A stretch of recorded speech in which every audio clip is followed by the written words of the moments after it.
we've lost Jaylen Brown for the playoffs and how big of an impact that is to the Celtics. I'll throw it to both of you guys. For me, it's big, but they were a 500 team with Jaylen. They were a 500 team without Jaylen. I don't think they were going anywhere either way, but now it's just like, all right, is there any intrigue into this postseason other than the fact the intrigue really is, do they get knocked out in the play-in tournament? That's the intrigue now.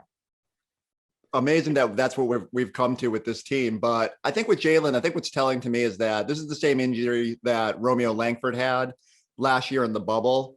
And it took him 5.5 months to recover, 170 days. And if you do the math, if Jaylen gets surgery this week, he'll be back on October 28th if he's on the same timeline.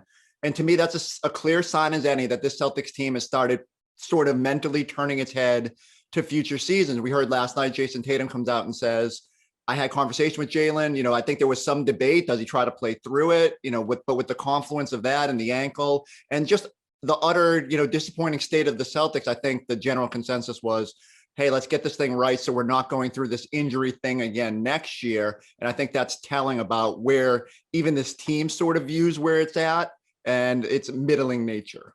Of course, Jeff been trying to trade Jaylen all year for a Brandon Beal, and this is going to interfere with that process.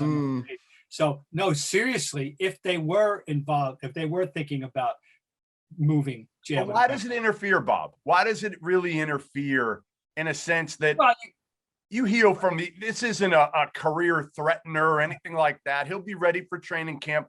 I don't think it should interfere because Jaylen Brown was still playing the best basketball of his career.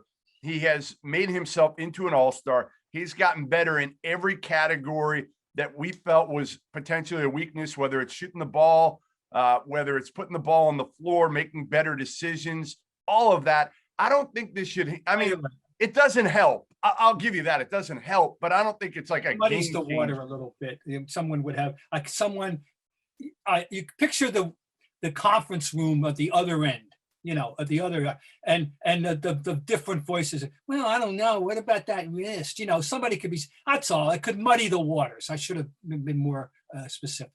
Okay. Chris, do you think it has a major impact? Or, Jeff, can I ask you this? Yeah. I don't think it will. I don't think they were trading Jaylen Brown to begin with, but whenever I hear someone say they should just go trade him for Bradley Beal, my question is, why are the Wizards trading Bradley Beal? Because if Bradley Beal becomes disgruntled and he says at some point, like so many players do, you know what? I want to change the scenery. What choice does Tommy Shepard have as a GM?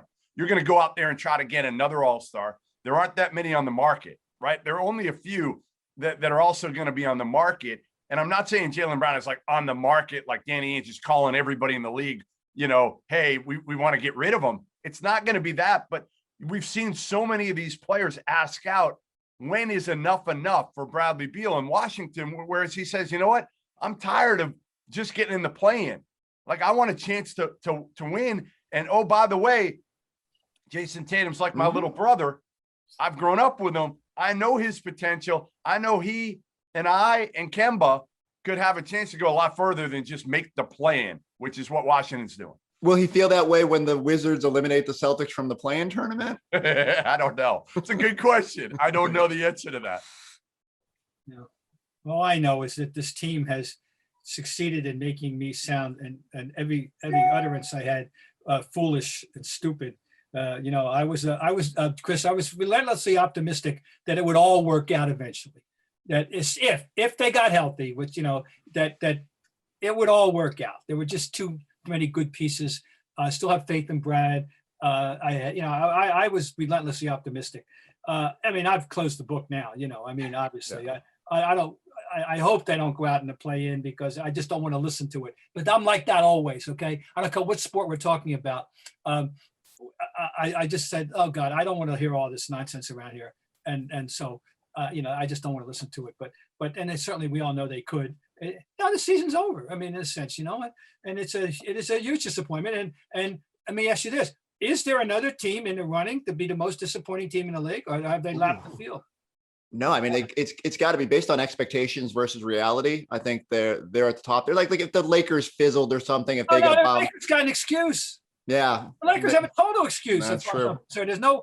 Oh no, when the Lakers are whole, they showed us what they were and what they can be still, assuming that, LeBron and Davis are ready to go when the playoffs start. But no, the Lakers, but the Celtics don't. Everybody has COVID, everybody has injuries, but no team.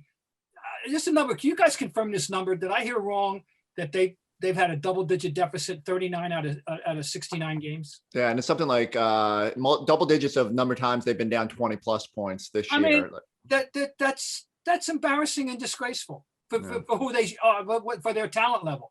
That's just that's a damning statistic. I'm tired of hearing about the amount of games missed.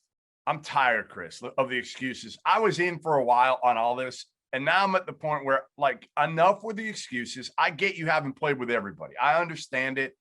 But, again, the Lakers have been without LeBron and AD. Donovan Mitchell isn't playing right now for Utah. Everybody's kind of dealing with it to some level for the most part. And this team, no matter what, they should not be looking up at the New York Knickerbockers in the standings right now. It's an embarrassment to me. Hi guys, Cedric Maxwell here. I want to take a minute to tell you about Marigold Medical. I'm used to keeping my body in great shape, but with arthritis, even the most simple everyday tasks became unbearable. As soon as I called Marigold Medical, I knew I was in good hands. No drugs, no surgery, just an experienced team of caring professionals that wanted to get me back to doing the things I love. Make the call to Marigold Medical and get back to pain-free life.